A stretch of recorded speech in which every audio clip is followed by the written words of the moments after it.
before YouTube, being Adam and Justin's mom was really crazy. Yeah, we did some crazy stuff when we were younger. Like, I remember our mom sent us to jail one time for just playing a video game. You were way too young to even play that game. Or I remember when Justin almost oofed when he tried to scooter down a mountain. I told him it was dangerous. Yeah, we were pretty crazy when we were younger. And today, I'm gonna tell everyone what they were really like. Wait, what? No, you cannot tell those stories, Mom. I sure am. What now? This is the story of the most embarrassing day of my life. Okay. Now this story takes place back in middle school. Now you already know a lot of embarrassing things happen at that age. You know, middle school's an awkward time. I was a very awkward kid, okay? Still am now, but I was even more cringe, more awkward back then. How could you possibly get more cringe than we already are now? I don't know if you could even imagine that. Basically, this whole story revolves around something we all know and love. Actually, something we all know and hate. Group projects at school.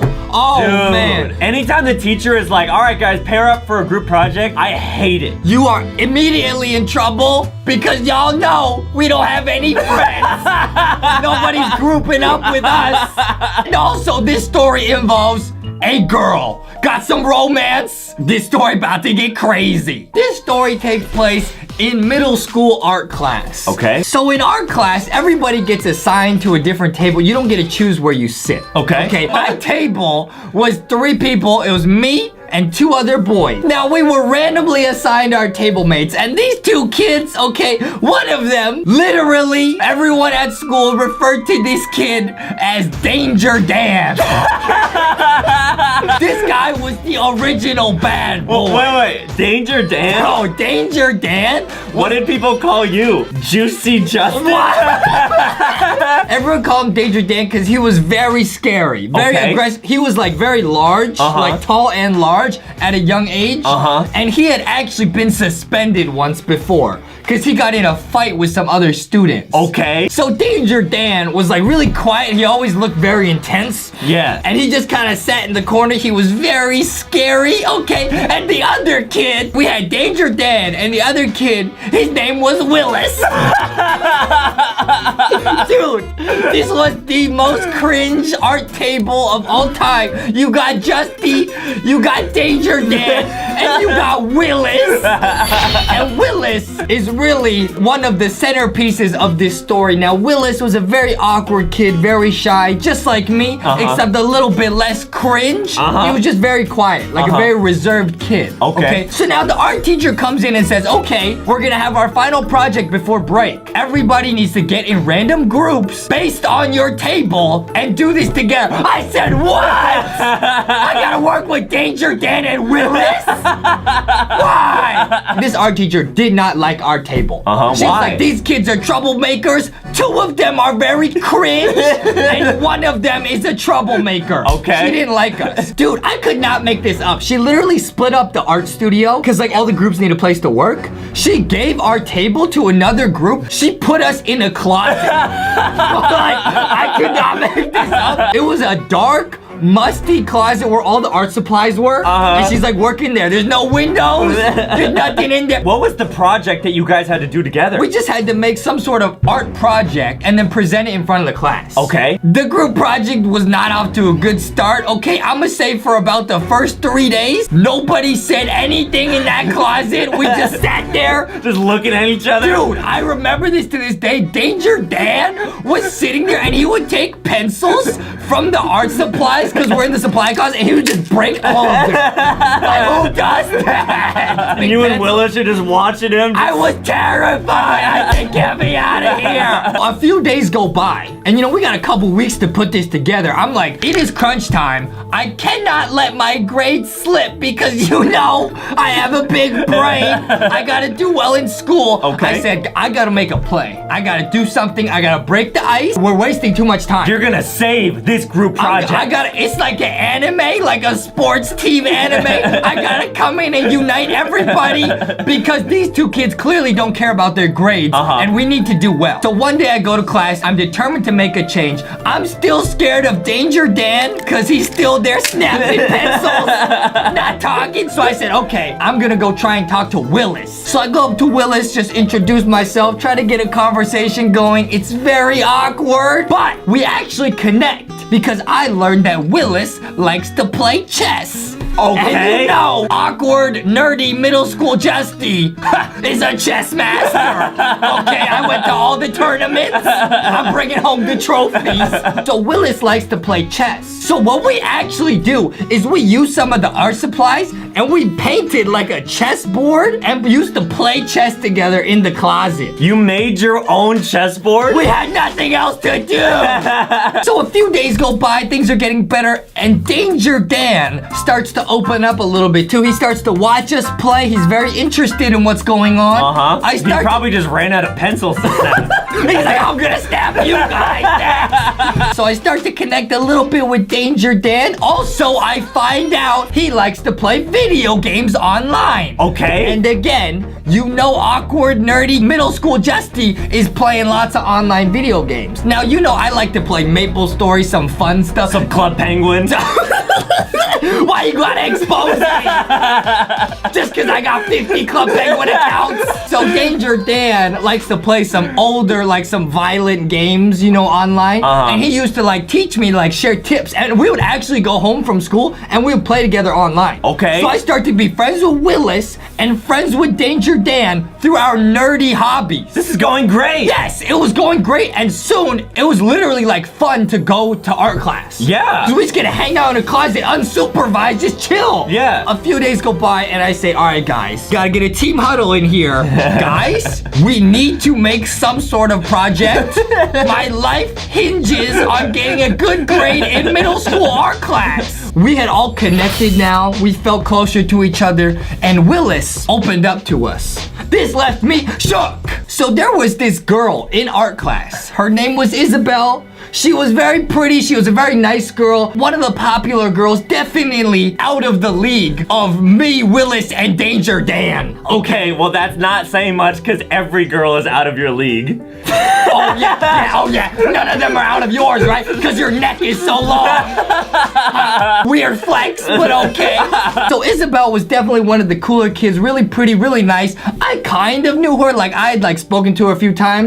But like Willis and Danger Dan had never said anything to her in their lives. Well, Danger Dan just didn't talk to people, but Willis was really shy. Right. Like he was really shy. To set this up, there was in a couple of weeks a school dance. There was like a homecoming type dance. Okay. Okay. And so in this team huddle, Willis, like some sort of action movie hero, says, guys, I have a crush on Isabel. And you know what, guys? I feel empowered because now I have you two as my first friends. I think we should make it our project. We're gonna present this in front of the class.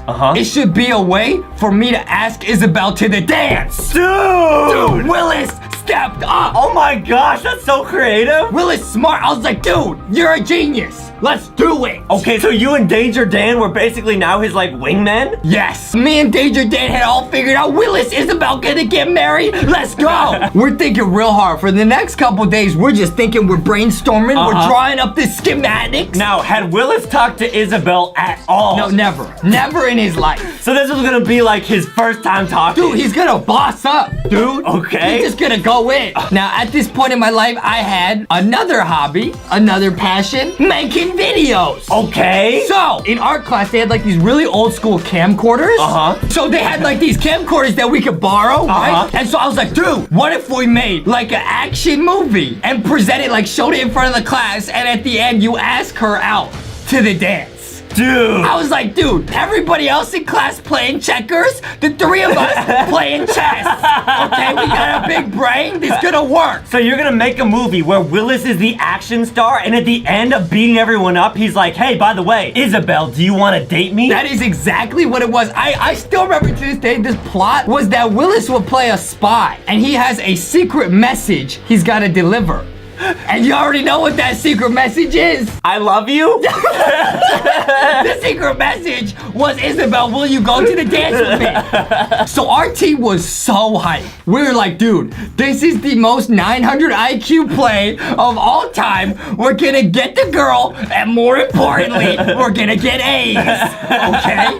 So for the next few days, we go outside. Dude, this was so epic. They came to school with costumes. I came with the camera, right? I was behind the camera directing. We had like fight scenes where like Spy Willis had to fight Danger Dan. And Just like over and over again. dude, he looked so tough because Danger Dan was huge. Everyone was terrified of him. Breaking pencils in the action scene. This story gonna make it sound like I had a crazy childhood, but somehow Danger Dan brought like a real sword. like he brought like a ninja sword to school, like a real one, and we used it in the movie. I don't know how. Dangerous. He's Danger Dan. So we finished filming. I honestly remember, like, I was so hyped about all this, right? Like, this story's amazing. It's like a real anime. We united 3 people who didn't know each other, didn't like each other. We found out this guy likes this girl. We made this movie, right? I stayed up multiple nights in a row editing this video.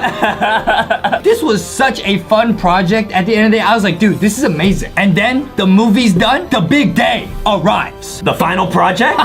The final presentation day arrives. The 3 of us roll up, you know, stride out of the closet. Okay. Got the flash drive. Got the USB.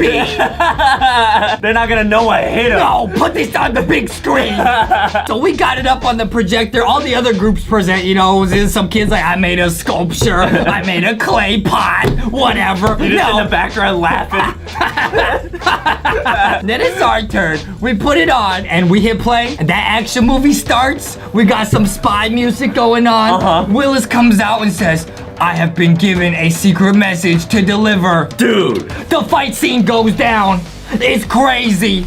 Now, I'm gonna put a little pause in this story right now. So far, right? So far, this whole plan just sounds amazing. This sounds epic. On paper. On paper. Oh, no. This sounds epic. No, what's gonna happen? But realize this, Adam. No. Like, think for a minute, though. Like, imagine you're sitting in that class. You have to realize how cringe all of this actually is. because like, the whole time, like, it was because we had spent so much time in that closet, we had lost our minds. And like, we're socially awkward kids, so we didn't like have other friends to be like, hey, this is what we're doing. Hey, by the way, this is a bad idea. Yeah, nobody was like, dude, don't do that, okay? In the moment, we're like, dude, these scenes are tough, like, this is crazy. But when we were actually just sitting there watching it, about halfway through, I was like, sweating a little bit. What did Danger Dan and Willis think while they were watching I this? don't really know. I was just staring at the screen. I was trying, because I knew I could feel like the teacher and all the other students staring at us. They're like, who are these cringe kids? So I just stared at the screen. I didn't want to look around. About halfway through the video, I realized, dude, this is probably the most cringe thing that's ever happened in my life. And to make matters worse, I know that in like 2 minutes at the end, he's gonna ask Isabel to the dance. So I start to panic. I say, okay, time for Spy Justy to shine. Could I somehow stop the recording from playing?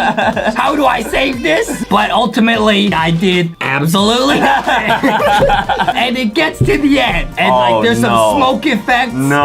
Willis pops up, having defeated Danger Dan, and says, I have the secret message to deliver. No. Isabel, will you go to the dance with me? That was probably what the room just sounded like. Just Dude, silence. It was silent except for one sound. I cannot make this up. Isabel started crying.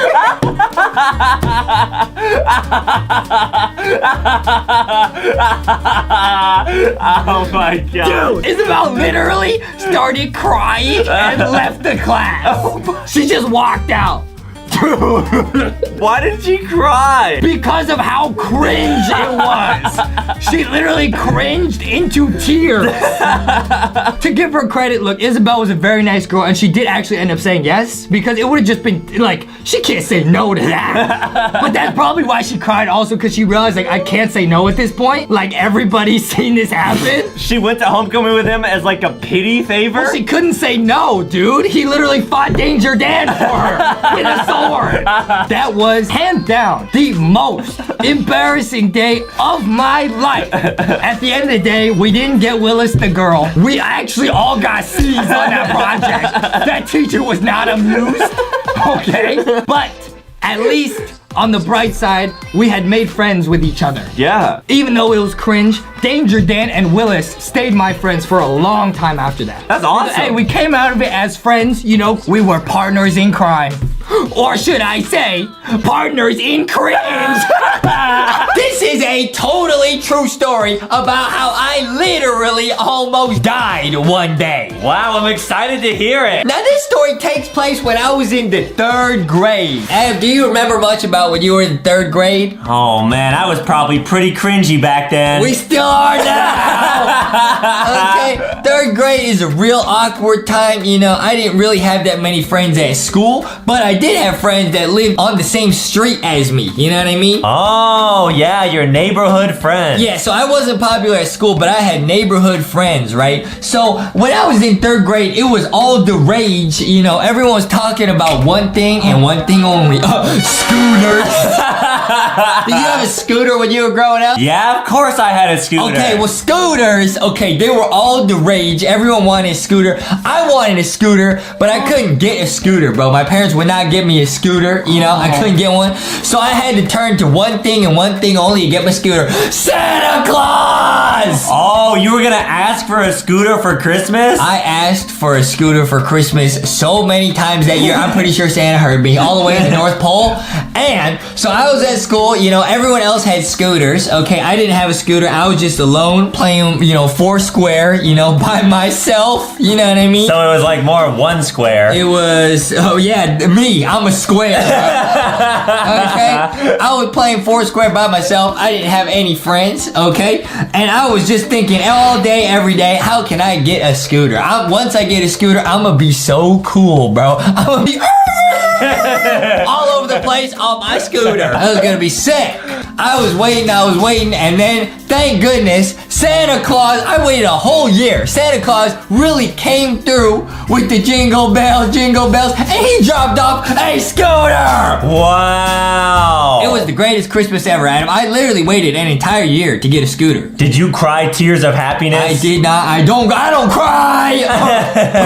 You know, I'm real tough. I don't cry, but it was one of the happiest days of my life. I literally waited an entire year to get a scooter. I couldn't just ask for it and get it right away. I had to wait till Christmas. Oh. And it was a nice scooter. I was real happy, real thankful about it. It was real shiny, you know, brand new scooter. It had these awesome wheels that were see-through, man. I thought it was the coolest thing ever, man. Wow, so when you went back to school, did everyone think you were super cool? No, still no. Nobody thought I was cool, but that's okay. Do you remember what color your scooter was, Adam? Mine was a silver scooter with red wheels. Yeah, man, yeah. I had the silver with the see-through wheels, man. Ooh. Those are limited edition, you know what I mean? Wow. Now, anyways, so I had the scooter, and no, it did not make me cooler at school, but it made me cool with my neighborhood friends, you know, because I would ride it up and down the street. All the kids would be like, oh, man, look at the scooter, bro. Wow. Look at the scooter. Now, the other kids on the street, once they saw me have a scooter, they just asked their parents for scooters, and they had scooters the next day. Okay, so we all had scooters, you know, scooter squad. Scooter squad. You know what I mean? We were zooming up and down the street. We were having fun. So I got a scooter right here, and guys, we were kind of like learning tricks, like me and my neighborhood friends, and one of the first tricks we learned how to do was how to jump off a curb on a scooter, which is actually really hard to do, you know what I mean? Yeah, can you even do them now? Oh, I can do it. This was just like the scooter I had in this story, guys. This is just like the scooter I got in 3rd grade. Check this out, bro. You're not gonna wipe out? I'm not gonna wipe out, dude. Check this out. Okay, I hope you look cool. Check it out. Guys, even jumping off a curb is pretty dangerous with a 2-wheel scooter, okay? So always be careful. Adam, yeah, you have a scooter now. I've seen it. It's one of those with 3 wheels. Yeah, so I don't fall. Okay, now this scooter, now we were having fun. We were jumping off curves, but quickly we were thinking, man, we gotta get more extreme. We gotta become daredevils. You know what I mean? Oh no! So we were thinking, man, how can we make scootering more extreme? And one of the kids who lived on my street, his parents, actually, like his dad, was able to like build a ramp out of wood, bro. Whoa, like a jump? Yeah, like a ramp. So it was like 2 triangles back to back, and like you go up one side and you get some airtime, and you go down the other side, bro. Oh, I gotcha. Now, his dad spent quite a while in his garage, and because we all lived on the same street, we could see him working on it. He'd work on it every day, every day in the afternoon, he'd be, hammering stuff, sawing the wood, and we were real excited, okay? And then the big day came when the ramp was finished, okay, where everybody pulled up, looked at it, and it wasn't that high. It was maybe like a foot jump or something. Oh. But all of a sudden, everybody started sweating. Everybody starts sweating. No one wants to go first because no one wants to fall and look dumb. Right, right. And it's a little bit scary because it's a bigger jump than off a curb. I'm thinking, you know what I mean? It's time for me to glow up. I'm Justy. I gotta prove I'm super cool, super brave. I'm gonna go first, bro. Wow, so in your head, you're probably thinking if you land some super cool big jump and do a trick, you're gonna be the coolest kid in your neighborhood. That's what I'm saying. Oh. I did not do a trick. I just wanted to make it across the jump and not oof. Just not oof right away. Okay? So I was scared, but I decided I gotta push past my fear. I gotta prove I'm cool, bro. Now remember this is an important lesson for later, guys. Hey, don't do stuff that's potentially dangerous just to try to impress people. It's not worth. Right. It's not worth it, Adam. Yeah. Okay, now, because look at us now. Still no one thinks we're cool. That's what I'm saying. We've been doing it for years. It's not working. Okay? Now, so I get to the end of the street. I'm sweating a little bit. Okay, everybody's watching me. They say, is he really gonna go first? I start pedaling. I'm pedaling. I'm pedaling, I'm zooming. And then I hit the ramp. And I'm flying. And then I land on the other side. Woo! Wow, it worked. Everybody goes crazy. Oh, Justy, you're so cool. Everybody goes crazy. Now, that was actually a pretty cool incident because everybody, was scared, but because I had bravery, everyone else felt brave, and then everyone else could do it. Because, yeah, guys, the jump looked a lot worse than it really was. Oh. Okay? So that was great. And then we spent a whole summer just going up and down that ramp. Like, I remember that was one of the greatest summers ever. We would just go up and down that ramp about 10 hours a day, bro. Well, that sounds fun. It was great. Now, very quickly, once again, we got bored, dude. We got bored of going off the curb. Then we got scared of going up the ramp. But then once we did it, we got bored. We said, we got to find some more extreme thrills. So what did you guys do? We need the thrills to pay the bills. Okay? So one day, we're out scootering, we're exploring the neighborhood, and we found a new park that no one had ever been to before, okay? Oh. Now, this is pretty far from our street that we're used to, so we didn't know the park at all. We had no idea what it was like, and we were just exploring. We were having fun on the swings, whatever. We pulled up on the scooters, we were having fun, and then we decided to go off-roading. Okay, this is where the story takes a dramatic and dangerous turn, bro. And so you're still on your scooters here? We're on our scooters. We're going in the back trails, like off, you know what I mean? Like there's like a park, there's a playground, but then there's like trails around it. Yeah, that's kind of scary. We were going around the back trails because we're exploring. Now, guys, this was unfamiliar territory. We did not know where we were. But we were together, we were going up and down the hills. And then we got to the top of a super big hill, bro. It was huge. I'm not even kidding. It would still be a big hill even now, today. We got to the top of the hill, and there's one lonely little road that goes all the way down the hill. Oh. And one of the kids, I'll never forget, looks at us and goes, hey, I bet one of you guys won't go down the hill on your scooter. Oh no, tell me you didn't take that bet. Oh, bruh. Now, okay, I gotta give some more. I gotta paint a picture. First off, it was raining this day, okay? So it was real wet everywhere, okay? The road is real wet, and it was muddy. This little trail was super muddy, okay? It was just covered in mud, okay?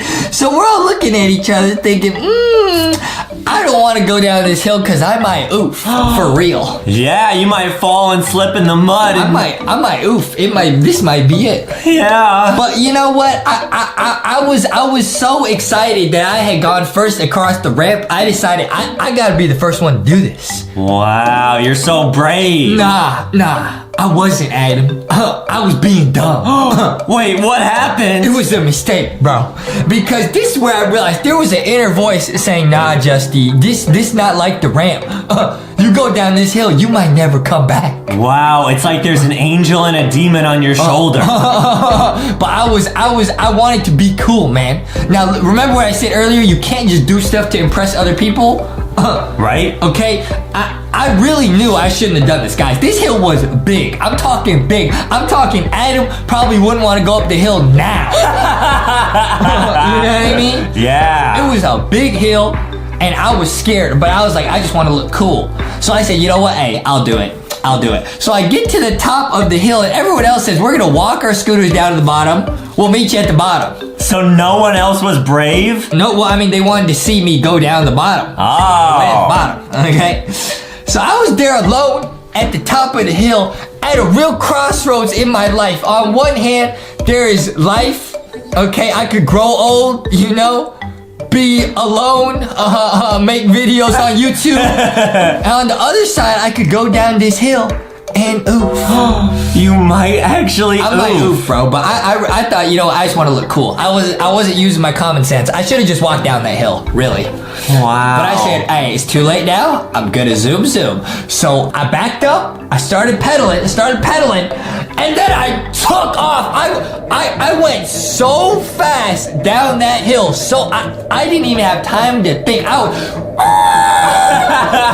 went probably about 100 miles down that hill, Adam. Whoa, wait, what happened? I will never forget in my life, ever. I'll never forget the look on one of these kids' faces. I was zipped past everybody so fast, I looked at this one kid, right, who was watching me, and he looked like he saw a ghost, bro. The way he looked at me, he said, you gon' oof.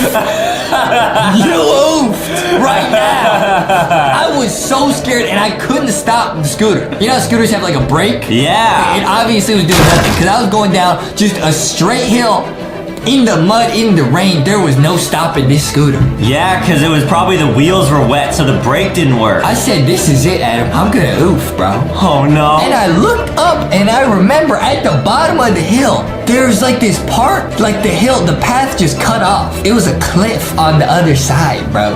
And it was just gonna go to the sky? It was going to a cliff, bro.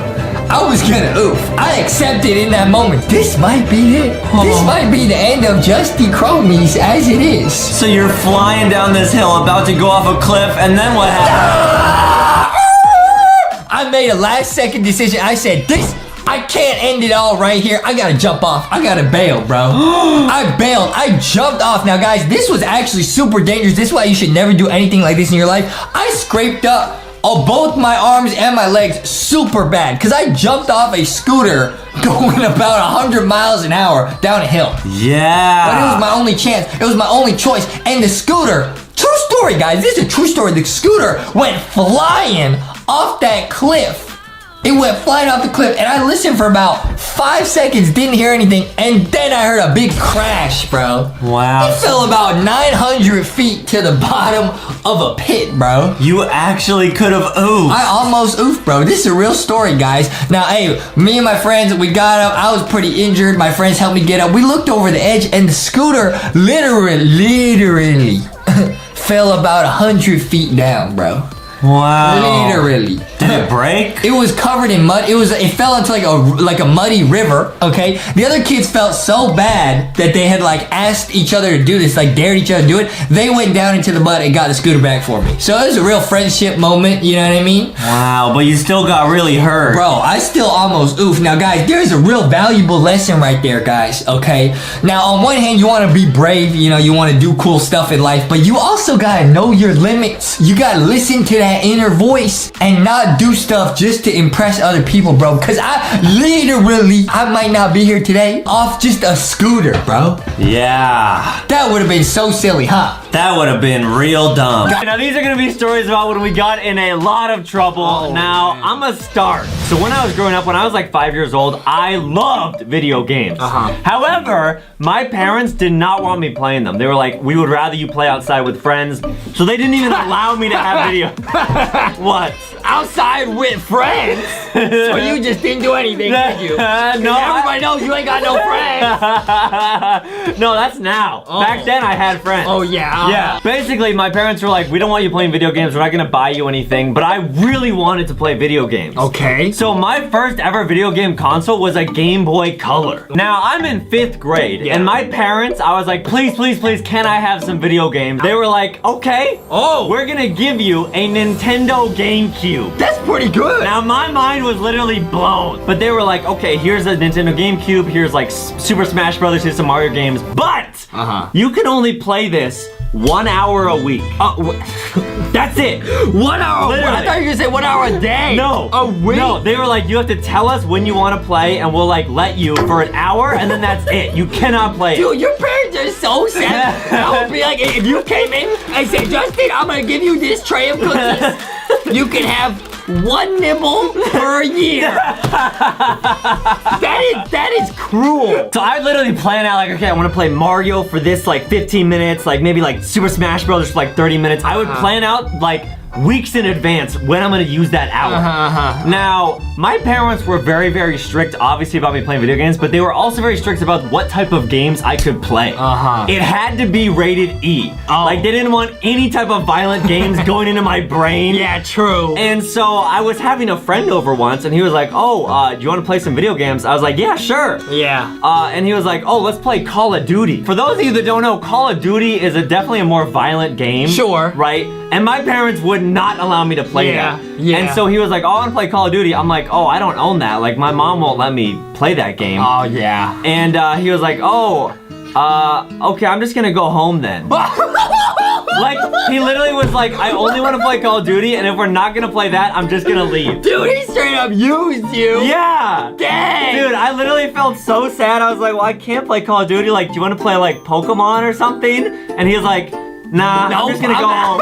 After my friend left, I asked my mom, I don't know why I even thought this was a good idea, but I was like, Mom, can I please get Call of Duty? And she was like, no, obviously not. I'm not gonna let you play these violent games. Wow. So I was like, wait a minute. I bet there are online games that are similar to Call of Duty. So I went to my computer, I searched like free shooting games. I clicked on the first one, I created an account, I started to play it, and the game was like super low quality, a bunch of like pop-ups appeared. I'm pretty sure my computer got a virus. 10,000 pop-ups appear. I was like, okay, I'm just gonna close out of this. Like, this is a bad idea. I don't know, whatever. Like, okay, I still don't have Call of Duty, and now I think my computer has a virus. Great. The next day comes, I go to school. My friend's like, hey, did you get Call of Duty? I was like, no, man, like, I tried, but it's not gonna work. The school day ends. My mom comes to pick me up from school. I'm like, oh, what's up, Mom? Silence. Now, normally, on my way home from school, me and my mom talk, oh, how was your day? Whatever. Silence. Gotta catch up with your only friend. So, I can tell something's off. I was like, hey, how's your day? Nothing. Just real tense. So the whole way home, I'm like, what's going on? We make it home. She opens the garage door, pulls in the car. I literally cannot make this up. She was sitting there. I was like, should we get out of the car? Just sitting there. And she was like, so Adam, do you feel guilty about anything? And I was just sitting there like, huh? And then she was like, I asked you a question. Is there anything that you feel guilty about? I was like, no. And she was like, I got an email today from a violent video game site saying you tried to create an account there to play their game. Oh, man. And she was like, oh, man. Were you playing violent video games? And my mom was like, I can't believe you lied to me. Wow. If you keep up this bad behavior, you could go to jail if you keep doing this. And you did go to jail, didn't you? No. Are you sure? Luckily, I did not go to jail. However, I felt like I was in jail. Like the next 2 weeks, I was in so much trouble. That was the most trouble I ever got in as a kid. Now, you got in trouble with your mom. I got in trouble with the law. No Yeah, way. You already know. Back in middle school, me and my good friend James had a ploy, and there was this like scary movie coming out in like a week. And we were like, oh man, we will be the coolest kids at school if we got to go see this scary movie, and then we could come back to school and tell all the other kids like, oh, dude, we saw this crazy movie. So it was like rated R. Like they don't let people under the age of a certain amount go in? Oh, of course it's rated R. It was rated like super R. Oh. It was a super scary movie. So you were not going to be allowed to get in? No, there's no way. We were saying, how can we get into this movie and watch it before everybody else? Because, I mean, the age difference was huge. Like, there's no way we're allowed to get in. And we look like toddlers. Okay, we were sitting at lunch, you know, eating some sandwiches, and we had a scheme. We said, okay, what if we go to the movies together and we buy a ticket to like a G-rated movie, and then we do the good old switcheroo and we walk into the R-rated movie and watch it. We decide, okay, it's gonna be lit. We're gonna do that this Friday night. James's mom drives us to the theater. You know, we in the back seat eating more sandwiches. Yeah, we get dropped off. James's mom says, all right, guys, time to leave. Time to go enjoy your Disney movie. She thought we were gonna go watch a Disney movie. We fooled her. And we say, all right, thank you, appreciate it. We hop out. As we're hopping out, she goes, wait a minute. You guys are gonna go see a Disney movie. James's little sister, who was literally like 8, a little kid. She was like, I want to see the Disney movie. Oh, and the mom was like, okay, just take her with you. No problem. I was like, oh, no problem, no problem. Let's just take her with us. No problem, no problem. So we give us 3 tickets to the new Disney movie. Yeah, we get them. We walk straight into the theater, and then this is the moment of truth. I see the Disney movie that we bought the tickets for on one side. And then I see the super violent R-rated horror movie on the other side. I say, Justy, this right here is a defining moment in your life. What you do right now will affect you, your police record, probably. So you know what I did? I walked straight to that R-rated movie. As we were sitting there, the lights get dimmer. I'm like, oh man, we pulled it off, boy. Yeah. Let's go, boy. Boy.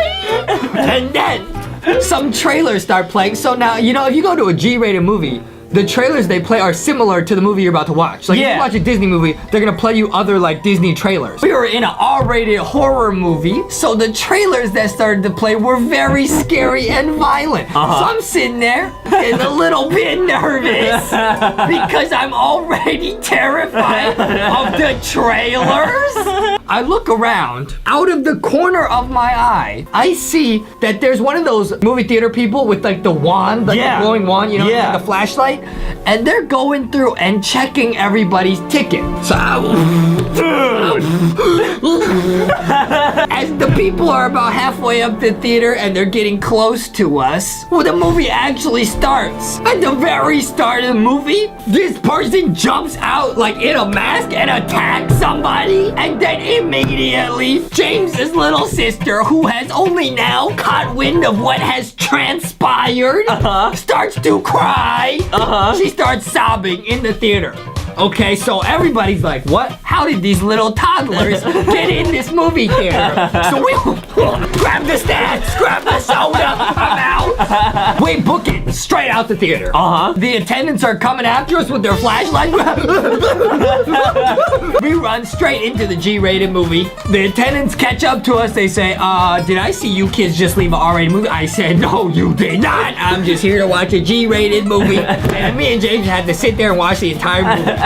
So nothing bad happened? Something terrible almost happened, Adam. What? I almost dropped my popcorn. I'm gonna tell you a story about the worst teacher I've ever had in my life. Oh, I'm excited. Bro, now you already know I have a deep appreciation for teachers. Teachers are very important. They're doing a very important job. This teacher and this story are pretty crazy, bro. And there's a crazy twist at the end. Are you ready, bro? I think so. All right, bro, because this story goes everywhere, bro. Now, okay, I showed up to the first day of school one year, okay, real excited. You know, I got the new back to school fit on, you know what I mean? I'm looking fresh. I show up, I say, it's gonna be a great year, huh? Wow, got the new backpack, new shoes, new everything. Yeah, new outfit, everything. And you got it on the first day of class. You're real nervous because you're gonna meet your new teachers, you know what I mean? All right. And so I showed up to, you know, first class of the day.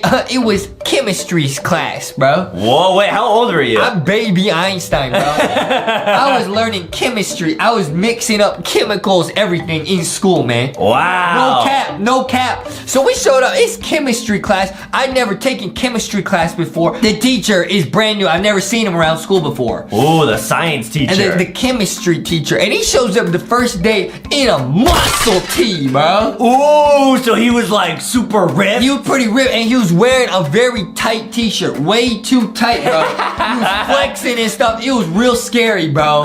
I was like, what kind of chemistry is this, bro? Yeah. It was pretty scary. He looked real serious, man. And we knew right away he was serious because he said, hey, everybody listen up. We're doing assigned seating. That's how you know a teacher is serious, bro. He's not messing around. Nah, because the chill teachers will say, all right, everyone can just pick their seats. Then you sit with your friends, you do a little ha ha he he. He said, I'm having none of that. He showed us a chart. He said, this is where everybody's sitting. I don't want to hear no questions. Ooh, but did you get to sit next to people you liked? Nah, bro. I mean, I like everyone in school, you know what I mean? But I didn't get to sit with my friends, you know? But it was real crazy. It was all right. We were learning about chemicals, whatever. But the teacher was real strict, bro. Every day he would show up in the muscle tee to assert dominance.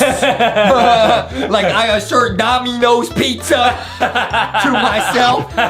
He assert dominance, bro. And he wouldn't let us chat in between like lessons. Like you can't say anything. And if you do, he'll send you to what he called the desk of shame, bro. Oh no, what was the desk of shame? He just had a desk in the corner, back corner. You sit by yourself, bro. You face the wall. Wow. That's for the bad boys. Were you ever at that table? Hey, I'm gonna get there, Adam. Yo, it was crazy, bro. So one day, the teacher says, okay, he says, now we're gonna do a little experiment. You guys are gonna do this thing. You're gonna take these little beakers, fill them up. You're gonna make a chemical reaction and get like a solid. You're gonna pour a bunch of liquids together, get a solid. I was learning chemicals, bro. Wow, I don't even know how to do that now. That's how I know I was born in a test tube, bro. My brain just, I was good at chemistry. But anyways, the teacher said, you guys could choose your lab partners. So I got to choose A. So this is where he kind of messed up. I chose my friend.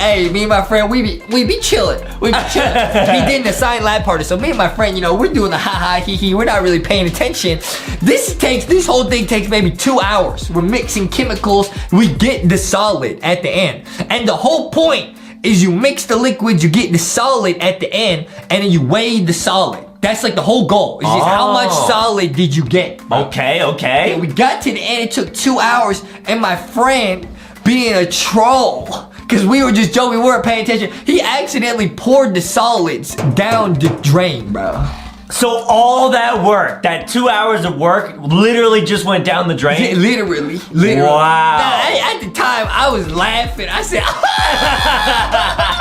I said, yo, we are some dummies, bro. We are so dumb. We just wasted the whole class. We didn't know what we were doing. Yeah. I thought it was funny. We were rolling on the ground laughing. But, hey, the teacher didn't think that was funny at all, bro. Oh, did his muscles start to get all angry? Bro, his muscles started to get angry at us. And he said, that's not funny at all. You guys wasted time. You wasted supplies. Which now I look back on it, he was right. But he got real angry. I've never seen a teacher that angry. I said, bro, it was just an accident, bro.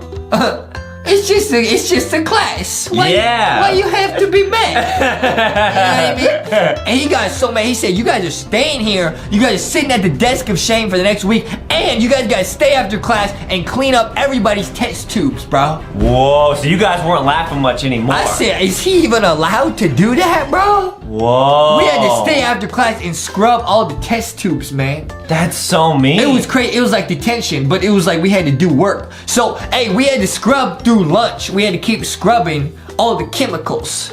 Wow, all because you just messed up the assignment. Bro, but this is where the story... So we were there scrubbing, okay, having a miserable time because we weren't allowed to go to lunch. And you know Justy needs to get thick. I need to eat. Yeah, if you miss a meal, that's a bad time. Bro, I was scrubbing and we noticed, we were looking outside the classroom. We could see this guy, this teacher was sitting by himself eating his lunch, bro. Oh, the chemistry teacher, the super muscular one, was all by himself? All by himself, which is pretty rare, because all the teachers usually sit together to eat, you know, the teacher room. You know what I mean? Yeah. He's sitting by himself. I thought that was pretty weird. So the next day at school, I started asking the other teachers, you know what I mean? I asked the librarian, I asked people, what's the deal with this guy? What's his story? Because why he looked so sad sitting by himself eating. Yeah, it's like he was at his own desk of shame. That's what I'm saying, bro. Oh. On the outside, he was looking tough, but on the inside, he was close to crying, bro. Just like you. Like me, bro. Yeah. So I asked everybody, and what we learned blew our minds. What we learned was he was actually a new teacher who had been fired from his past school for being too nice. Oh, what a twist! Bro, so he was being mean to try, or being strict to try and compensate. He didn't want to get fired again for being too nice. So he was a big softy on the inside, but he'd been fired for that. So now he was trying to be a big meanie, bro. Oh, so what probably happened was at his old school, he was like giving every kid an A. Yeah. Like, he was being way too nice. He was letting kids get away with misbehaving. You can't do that, you know what I mean? He went from being a weenie to being a meanie, bro. Wow. And then he started working out and probably wearing like really, you know, tight black shirts and stuff. That's what I'm saying, bro. But that's not him on the inside. That's not the real him, bro. No. That's not the real him. Wow. So it all makes sense. So he was trying to be real strict, and none of the other teachers really got along with him. So he was a real nice guy, but he was trying to act like a tough guy because he didn't want to get in trouble again, bro. I never even thought about that, because when you're a student, the teacher gets you in trouble, but I never realized the teacher could also get in trouble, bro. Yeah. I mean, he probably felt like if he wasn't really mean to you, he would get fired. That's what I'm saying, bro. I told you the story gets crazy, bro. I told you. Wow. So wait, me and my friend, we got to thinking, we thought, wow, this guy not a bad guy, he's not a mean guy, he's just trying to do his job. Like I said, guys, teachers do a very important job, okay? Yeah. It's difficult. So we thought, you know what? We should get everyone in the class to make him a little gift, bro. Make him a gift and show him that we welcome him into our school, because he's a new teacher. We didn't know that. Yeah. So, bro, I'm big brain, big genius, wrinkly brain. No way. What did you get him? Bro, I was in art class, bro. And you ever do that thing in art class where you make something out of clay and then they like bake it, you know what I mean? So Yeah. it turns like really nice and hard, like a mug or something? Yeah. I made him a mug. Aww. I made him a nice little mug that says, welcome, you're the best teacher ever, bro. Or something like that on it. I don't remember what I wrote. But it was just a nice mug to say like, you're a good teacher, don't worry. You know what I mean? And you gave him that mug? I gave him that mug. The class said, this all from us together, bro. Welcome to the school. And bro, I'll never forget the look in that man's eyes. Wow. You probably gave him the mug and then all he wanted was a hug.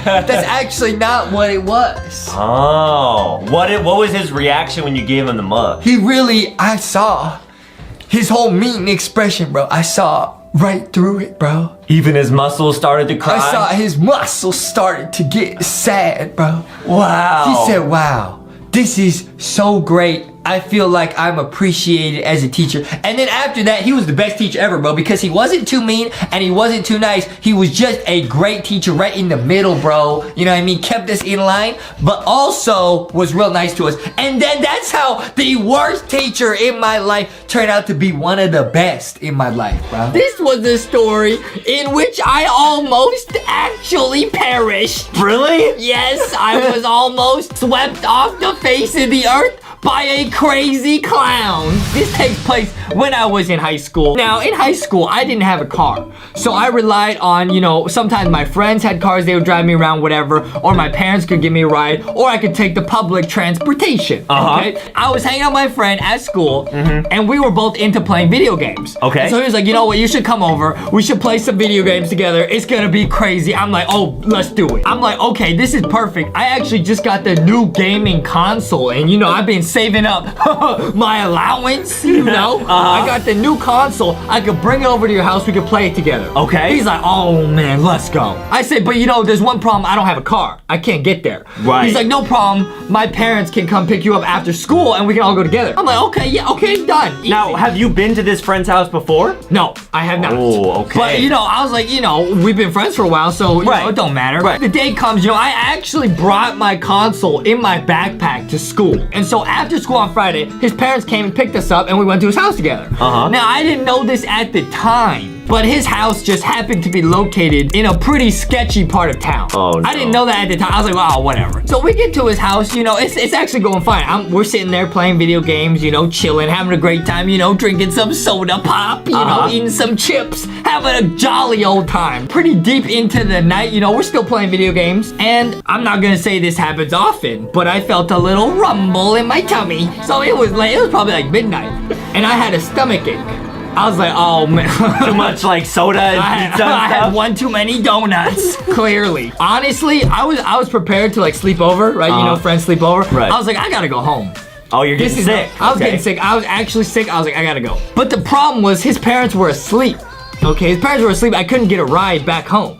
Oh, right. Okay, so I was like, you know, no problem. I'll take the bus. I'm very good at taking the bus. This will be no problem. But like I said, this was not the nicest neighborhood. And so I realized about 2 minutes after leaving his house, I was standing in a sketchy neighborhood at night holding a video game console. I was like, this might not be the best idea. Okay, the bus finally arrives. I'm like, thank goodness. Okay, that took long enough. I get on the bus, I pay my change, and I go sit in the back. And I sit down with my little game console. Okay, no so problem. far this sounds pretty good. Except, No. after I get on the bus, one other person gets on the bus with me. Only one. And this guy literally looked like a crazy clown. I don't understand why to this day. He had like eye makeup on. Like his hair was like normal, but it was like very thin. It was like wispy, you know what I mean? It was literally like an empty bus, except for me. And he walked all the way and like sat basically like 2 seats away from me. So I'm starting to panic a little bit. I said, The doors close, right? We start moving. And the guy just turns over and looks at me. I'm very confused. I don't like it. I get uncomfortable. And what do I do when I get uncomfortable, Adam? You sweat? No, usually I try to get a snack, but I couldn't eat anything. All right. So I start to panic because I don't know where I'm at. I'm holding a game console. This guy's staring at me. There's no one else. He looks like a clown and I got no food. So, what do? I make one of the worst decisions of my life and I yank the bus line. I'm like, I'm getting off at the next stop. Oh, no. I didn't even wait to get home. Now, I was thinking in the back of my mind, it's whatever. That was weird. Just a weird bus ride. I'll just walk home. It's no problem. The guy was maybe dressed up for a YouTube video. You don't know. Yeah. Okay.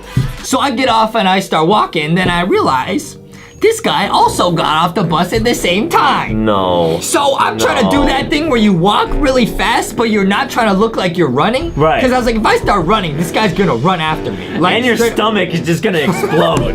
There's too many donuts. I'm thinking, like, what do I do? Because this guy's straight up following me. And to make matters worse, I did not have a cell phone at this time. So I'm like, is this the end of Justy Chromie as we know it? I use all of my remaining IQ brain power. I realize I need to find a store that's open late at night and go inside the store. I find a convenience store that's open 24 hours a day, and I walk there. The parking lot is empty. I look around, and the clown is suddenly gone. I am very confused, but then there's one car parked in the parking lot. And the door opens, and this bald guy gets out and starts walking towards me. Wait, was it the clown? It was not the clown. It was a different guy. I was like, did the clown just eat this guy? Where did this guy even come from? I'm saying, I'm going into the store. I'm not dealing with this anymore. I go into the store, and the bald guy follows me into the store. You already know I'm going straight to the chip aisle. Trying to hide in some Lay's, okay? Trying to mind my own business. This guy comes up to me and taps me on the shoulder. At this point, I'm pretty shook. I'm like, what is happening? I said, this might be it, Adam. Justy might have perished on this day. He starts to reach into his coat pocket and he pulls out a badge and says, says, "Hello, I'm Officer Kennedy." He was a police officer? He was an undercover police officer patrolling the parking lot at night. So he was wearing regular clothing. And he says, "Where did you get this game console?" He thought I stole the game console. I explained the entire story to him, the clown. At this point, though, I realized how crazy I must sound because the clown was not there. He was like, "What is this kid talking about?" I told him the whole story, and then I made it home safely. Really? Yes, that's a true story. Dude. Yeah. He probably didn't believe you because you told him you were at your friend's house. And that would require you to have friends. And he would just look at you and know that's a lie. Why you gotta expose me? This kind of leads into my story, which also involves one of my friends. Now, I was a bit younger. I was actually in middle school when this happened. So me and my friend, Ben, at the time, were like, okay, let's have a sleepover on Friday night. We were really close friends. Now, I was like, okay, come over to my place. We can like play video games. We can hang out. We can sleep over. It's gonna be really fun. So to set this story up, basically my house is like a normal house, right? But in the backyard, we have a fence, and outside of the fence, there's a big forest. Okay. So I was like, Ben, think of how like cool and brave we would look if we went into the haunted forest at night and we could like tell all our friends about it. He was like, okay, cool. So I'm like, okay, at 3 a.m. at night when my parents are asleep, we're gonna sneak out and go into the forest. 3 a.m.? Yeah, because I don't want my parents knowing or like hearing that I was like leaving the house. So we stayed up playing video games till like 3 a.m. We're like, okay, dude, like it's really late. Like let's like go. Like this is our chance. We go into my backyard. We open the fence. And we see this massive dark forest. Oh, man. Just pitch black. So I turn on my flashlight and I could see like maybe like 5 feet in front of me. And we're like, okay, like I guess this is it. Let's just go. This is still a good idea. Yeah, so we like slowly start walking forward. And like you could definitely hear like it was probably like false. You could hear like the crumpling of leaves as we stepped on them. So I'm like leading the way with the flashlight. I'm like looking, kind of scanning across, making sure like we don't like trip over any like fallen trees or whatever. So we're walking, like no one's saying anything. It's like pitch darkness. Yeah. I turn around and I heard like crackling leaves like 20 feet in a different direction, like to my side. No, tell me he's still there. So I was like, oh, like maybe he like went over to that path or whatever. No. So I was like, Ben? Nothing. I didn't hear anything. And then I heard in the distance back by my house, he was like, Adam, I went back. What? Ben left you for dead. Dude, I think he got scared and like turned around, but like didn't like tell me. Cause I was like way in front with the flashlight. Adam, some friends you got. So then I'm standing there and I'm like, wait a minute. If he's back there, what was the noise I just heard? Oh no. I was like, Ben? And he's like, Adam, just turn back. It's fine. Like, just come back to the house. Just come back to the sound of my voice, Adam. Immediately, like, when that happened, like, the hairs on the back of my neck stood up, and I could tell something was off. Oh. Like, I got that sensation that, like, something or someone was watching me. So I'm standing there, because I'm like, I don't want it to, like, know where I am, so I turn off the flashlight. What? I'm in pitch black. Wait, there's something moving around you? Yeah, like, actually. And I could tell, like, it's, like, getting closer. What? Yeah. Just run! No, I was too scared. I was like, if I run, it's gonna chase after me. So like maybe if I just stay still, it won't see me. So I'm standing there just terrified for my life. I don't know what to do. I'm like, this is a terrible idea. I'm like, I could tell it getting closer and closer. I turn on the flashlight because I'm like, if I'm gonna die, I might as well just see what's about to happen. Oh. I quickly point the flashlight and I see this giant rabbit just sitting there. Like the rabbit was just like hopping around. Was it kooky? No, it was not kooky. He hopping around No. in the middle of the forest to give you that wow. No, it was this giant rabbit that was making the noise. Wow. And like this giant relief just washed over me. So I like sprinted back home as fast as I could. I got back to my mom's house and like I actually felt like so cool. Like I felt like, wow, like I'm actually such a bad boy. Oh, really? No, I just cried. One of my first jobs was I was a lifeguard. Uh-huh. Being a lifeguard takes a lot of training. You gotta get CPR certified. It's not a joke. Well, you gotta guard people's lives. You gotta be responsible for people's lives. During lifeguard school, during the whole training, I thought, oh man, I'm gonna be on a sunny beach. I'm gonna be like those people you see in the movies, you know, running in slow motion to save some girl from drowning, you know, from a the shark attack? Yeah, I was gonna punch a shark and save a life. It was gonna be sick. Uh-huh. Okay? That's all I was thinking. But when I actually did get my certification, they randomly assign where each lifeguard goes to like as far as like pools, okay, within the city. I got assigned to a city pool. So it was like a very small indoor pool, a lot of kids screaming all day. I got a headache pretty fast, and all you do all day, right, is just sit there, right? And just hope that nothing goes wrong, okay? So one day I'm sitting in the adult pool, okay? This is where the adults swim and like the swim teams train. I was like, this is gonna be an easy shift. Nothing's gonna go wrong. So I was sitting in the adult pool, and one of the local high schools, their girls diving team was there that day, okay? Because there's like the adult pool, and there's like a big, like a really deep pool with like a diving board, you know, for like the team.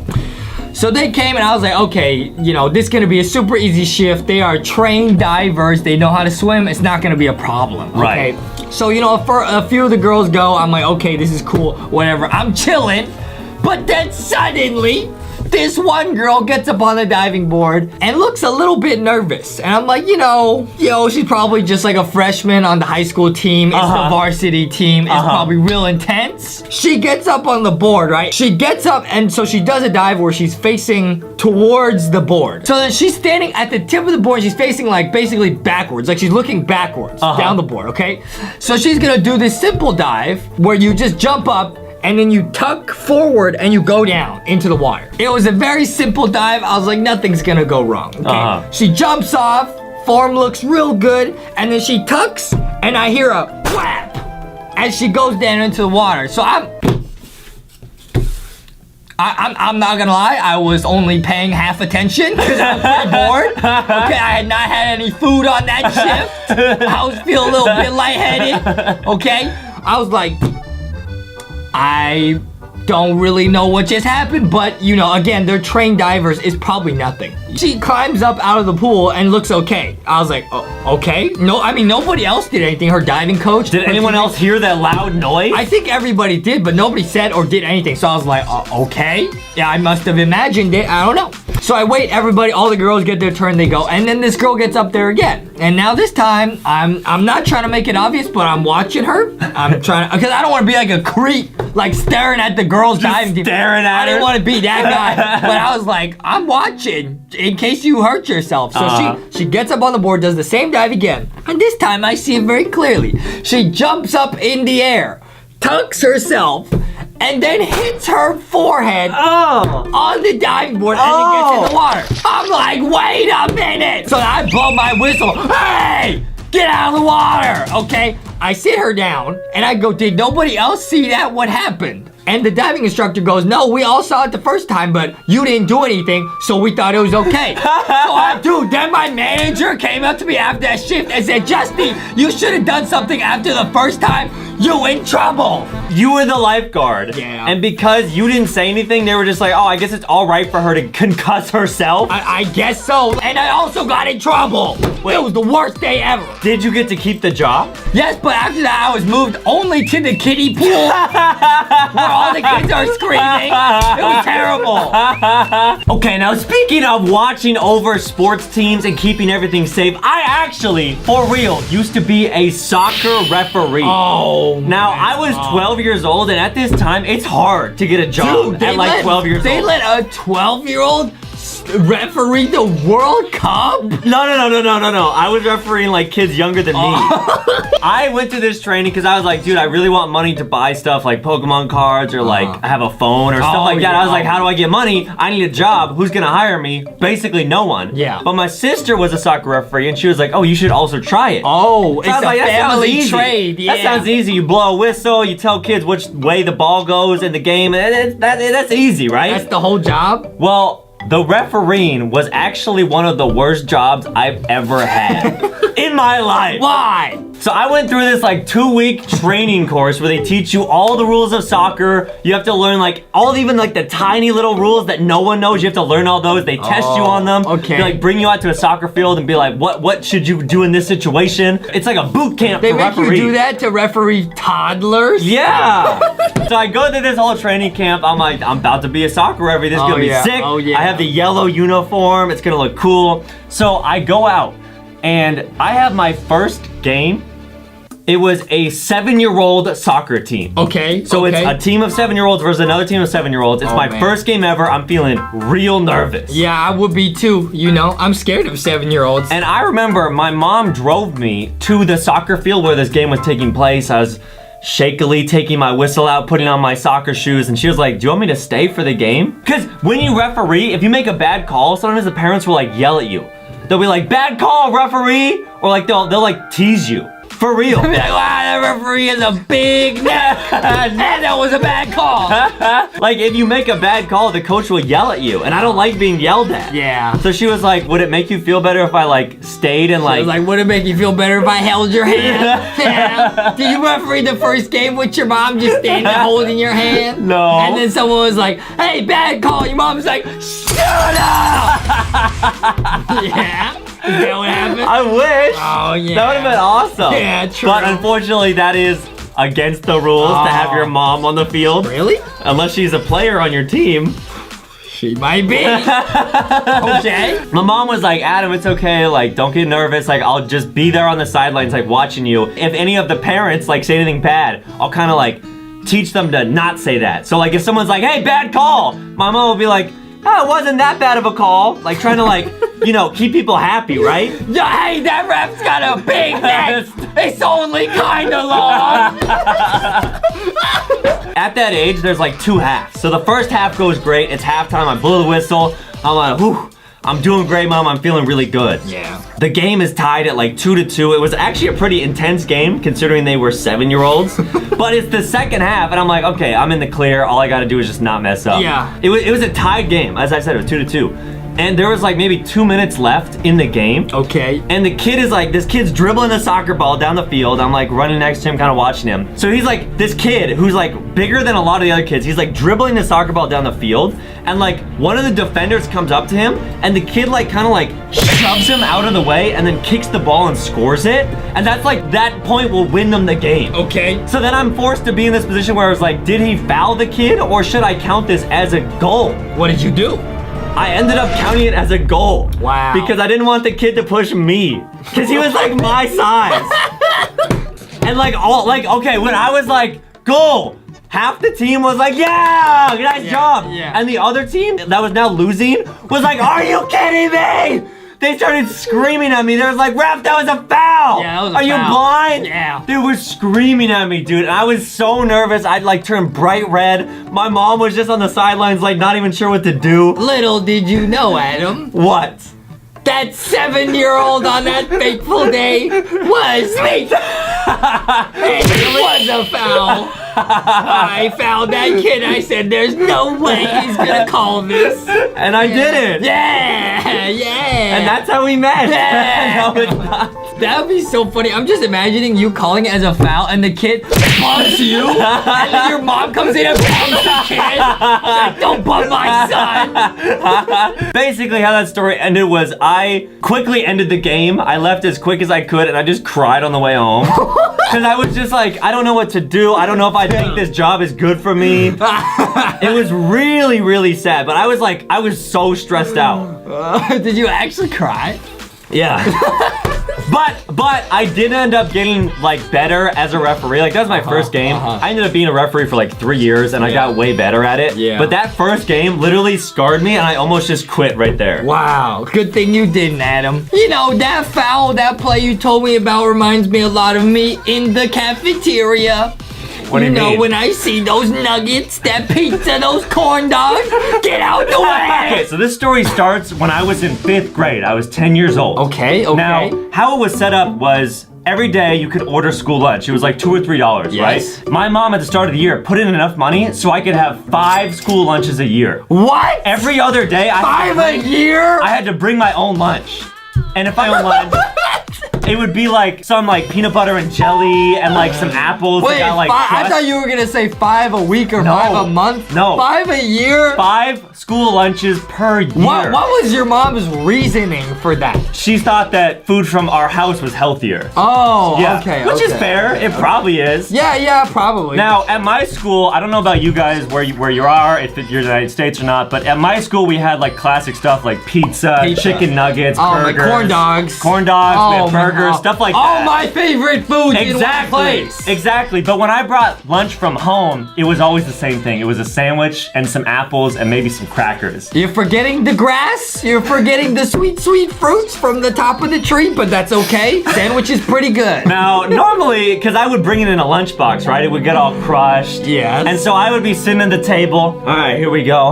Take out my PB&J. It's all crushed. I look over my friend. He's got a nice plate with a big burger and a corn dog. I'm so jealous. That's your friend wouldn't share? Did you ask, hey, could I have a little bit? No. Oh, that's not a real friend. Would you have shared with me? Absolutely not.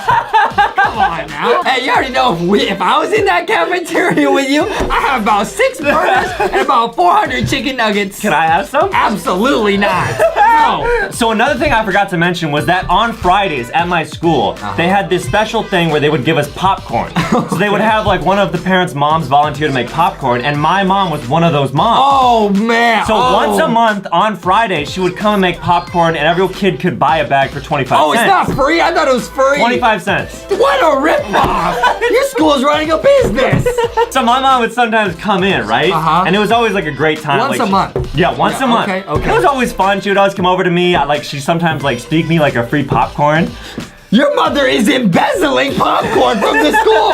No, I'm reporting that. One day I was like, I want to use one of my 5 school lunches. Today's the day. Why? But like, why? I was feeling myself. I was like, I gotta flex, you know, I want to be like the cool kids. Because I would see everyone line up and they'd look so cool. And I'd just be sitting there at the table alone eating my sandwich. Because most kids ordered lunch. Yeah. In my head, I was like, okay, what I want is a burger and some white milk. Just normal milk. That is my dream meal. A burger and milk. That's what I want to eat. So I get in line, I punch in my number, whatever. So I grab my tray, I point to the thing, she puts it on. Oh, man. I keep going, and I go to grab the milk, and I'm like, wait, this is a fish wish. This is a fish sandwich. What's a fish wish? It's like a burger, except for instead of You really said fish wish? What's a fish wish? it's a fish burger.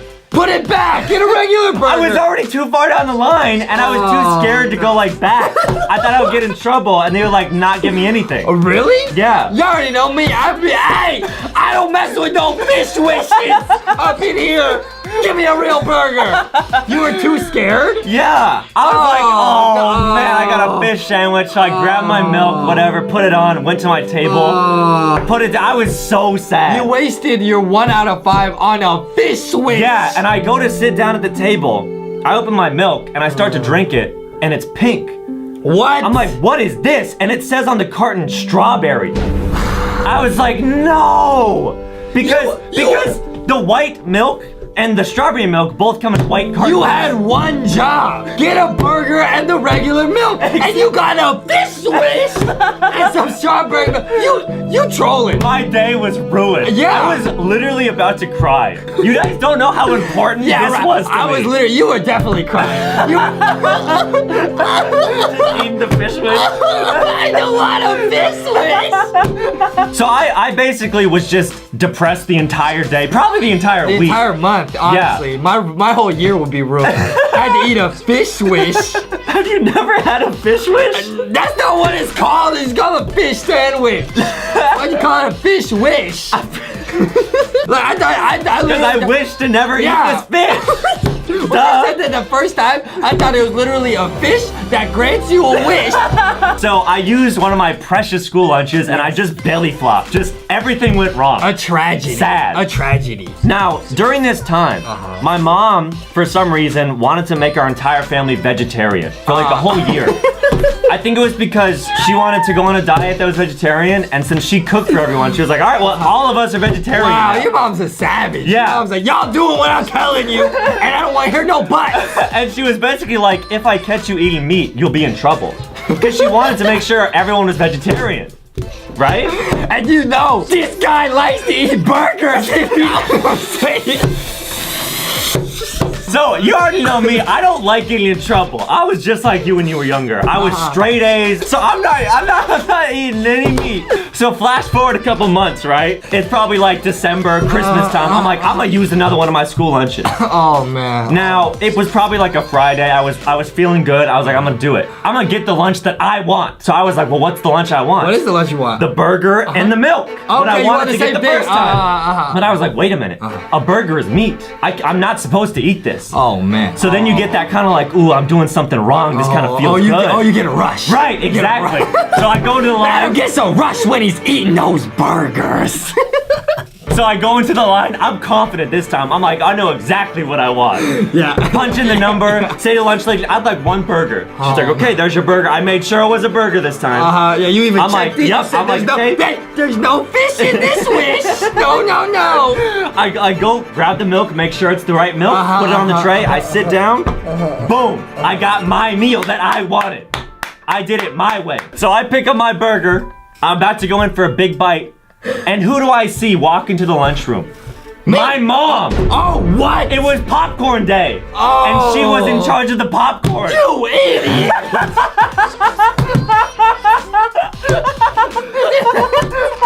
This happens once a month! How did you do that? I don't know! I was so caught up in the burger, I just couldn't think. My brain got all foggy. So I see her walking in, wheeling this popcorn machine in. She got the popcorn in one hand, wheeling the machine. She's all smiling. I'm in the lunchroom. I got my tray. Oh, man. And I was one of the first ones to sit down because I ran into the lunchroom that day. Naturally. I was the first one. All my other friends were still in line. Oh. So here I was alone, and she knows where I sit. She knows what class I'm in. She knows where to find me. So she's like, I look for the kid sitting by himself with no friend. I know where my son is. So I'm like, okay, I have this burger. I have to hide it because I'm gonna get in trouble. Yeah. So I'm thinking like, do I take the patty out and like put it in my pocket? What? Do I try and eat the burger really quick so she can't see that I ordered a burger? Because like she said, you cannot eat meat. And she said I get in trouble if I ate meat. So you really consider taking the patty out and hiding it? Yeah. I was considering like switching my tray with someone else, but I didn't have any friends. True. I didn't have anyone to switch it with. Oh man. So I started sweating. I was panicking. Here she comes. She's walking over with the popcorn machine. She sees me. She's waving, and she starts walking over, kisses me on my head, and she's like, I thought I told you not to eat meat. I was like, oh yeah, sorry. She was like, okay, just in the future, just get like a salad or something. I was like, okay. And then she just walked away. That was it. I didn't even get in trouble. That was a lot of build-up to not that. I didn't even get in trouble. I thought she was about to say, put some Roblox sounds in there. Are you kidding me? That's all she said? That's literally it. Wow. Maybe she didn't give me free popcorn that day. Wow. But like that was it. And the moral is, I guess if you don't want to live in constant fear, just do the right thing. Okay guys, make sure to leave a like if you enjoyed this series and subscribe if you want more. Man. You know, Adam, there is a real lesson to your story. Life is a lot like a school cafeteria. Sometimes you gotta do the right thing. Sometimes you gotta do the wrong thing. Sometimes you stuck there by yourself eating a fish Swiss.